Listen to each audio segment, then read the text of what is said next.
Frisso, em declaração de líder, a bancada do PT. Obrigado, vereadora Andressa.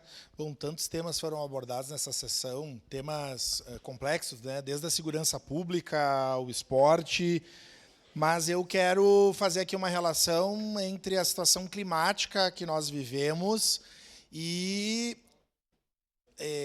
viver nesse ambiente, né? Nos diferentes setores. Para vocês terem uma ideia, se alguém, por curiosidade, foi buscar a temperatura nos próximos dias, nós vamos chegar na segunda-feira em Caxias com 35 graus.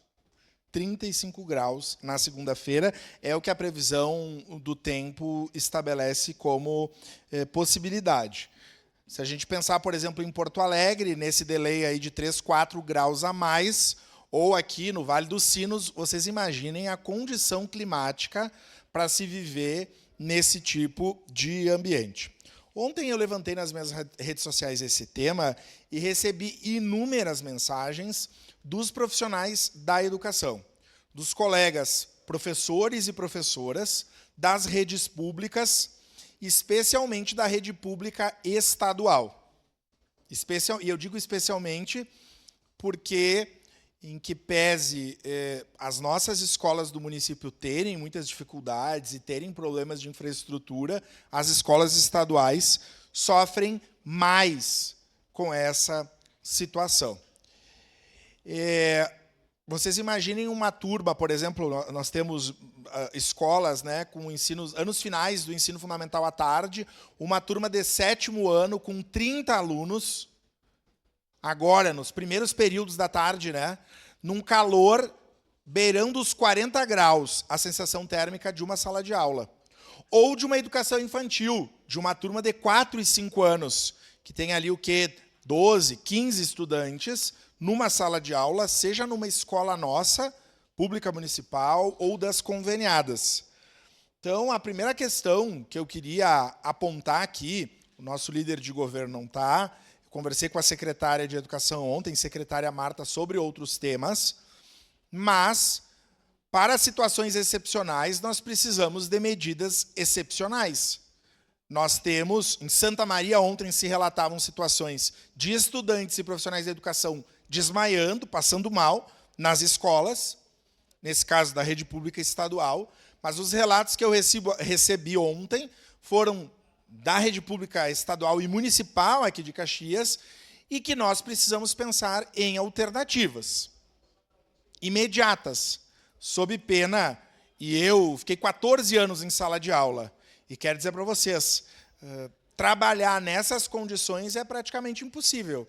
Eu lá no Angelina, quando trabalhava no Santa Fé, agora a entrada é pela Avenida Santa Fé, tinha uma escadinha com umas árvores ali, quando estava muito frio, quando estava muito quente, e quando está muito frio também é um problema, né? Mas a gente se abrigava embaixo de uma sombra. Mas eu trabalhava com anos finais. Pensem em quem trabalha com anos iniciais ou com educação infantil. Nem sempre é possível fazer esse rearranjo e as escolas não têm esses espaços. Então, eu quero dizer que, nessa situação climática extrema, que agora é do calor, e logo aí na frente pode ser do frio, né? Das escolas públicas municipais da rede estadual que eu conheço que tenham climatização, por incrível que pareça, vereador Aldonei Machado, a escola que tem climatização é a Escola da Mulada, uma escolinha pequena, em razão do frio, né?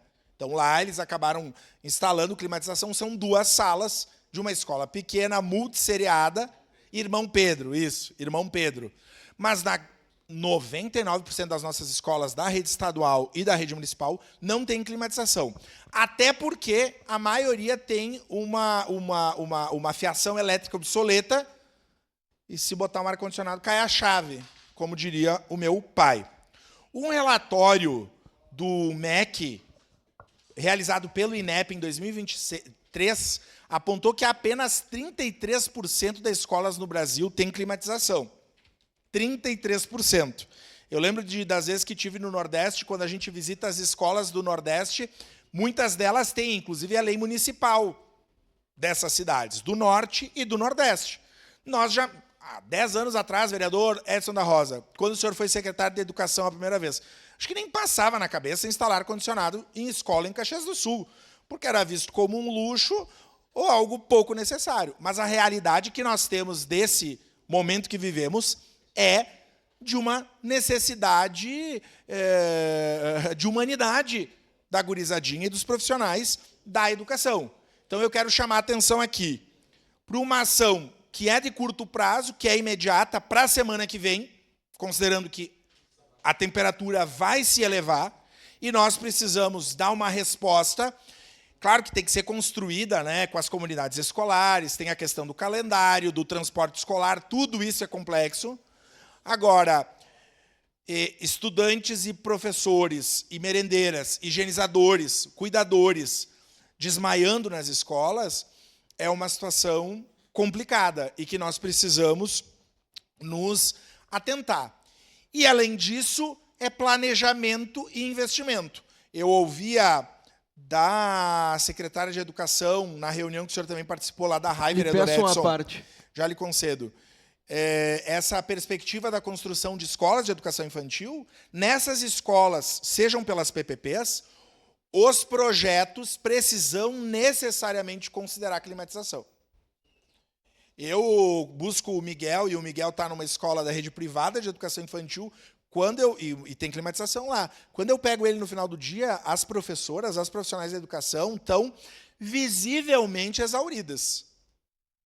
Né? Então, eu trago esse tema. Ontem, uma colega do Paulo Freire, lá do Mariane, que é uma escola mais recente, tem uma boa estrutura, ela disse, depois do recreio, eu fui para a sala de aula e chorei. Os meus alunos pediram por quê?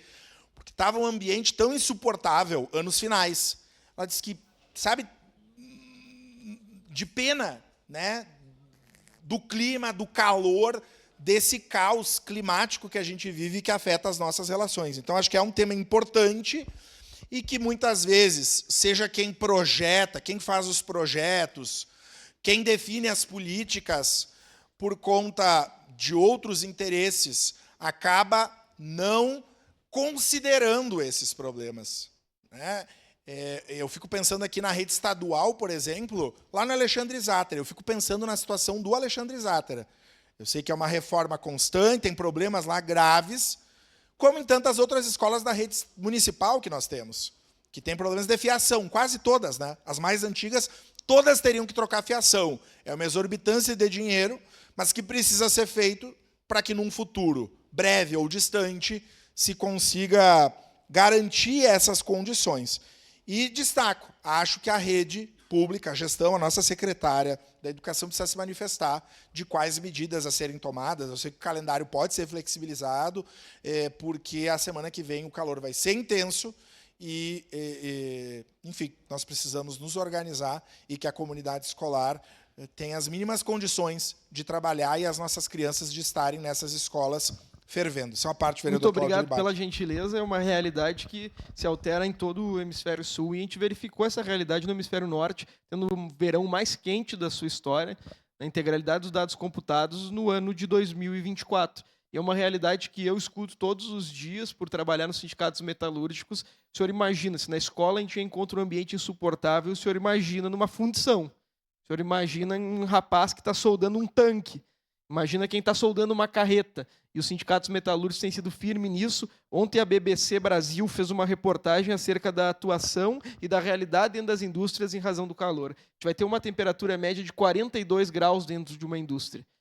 Então é algo que, obviamente, beira o desumano e, mais do que isso, caracteriza a insalubridade. É reconhecido pela lei que o ambiente se torna insalubre em razão do calor. E não só para o metalúrgico. É insalubre tanto para o metalúrgico, como para a professora, como para o professor, no caso específico do senhor. E, para finalizar esse à parte, algumas indústrias têm adotado algumas sistemáticas diferentes, como a promoção de intervalos, como a disponibilização até mesmo de picolés, para que a gente pudesse garantir a redução da temperatura. Mas é algo desumano, o Ministério do Trabalho tem trabalhado nisso, o Sindicato das Indústrias tem trabalhado nisso, os sindicatos metalúrgicos têm trabalhado nisso, mas é um fato que eu e o senhor sabemos, nós temos 3.400 indústrias metalúrgicas em Caxias, não existe pé para isso. E o Rio Grande do Sul, mesmo estando ao sul do nosso hemisfério, é o local onde mais denúncias são registradas no Ministério Público do Trabalho em razão do calor dentro das fábricas. A gente tem que tratar de meio ambiente, mas tem que tratar também de condições minimamente salubres para que os trabalhadores desenvolvam o trabalho. Obrigado. Obrigado, vereador Cláudio Bardi. Não vou conseguir conceder, vereador Ramon, mas só duas ações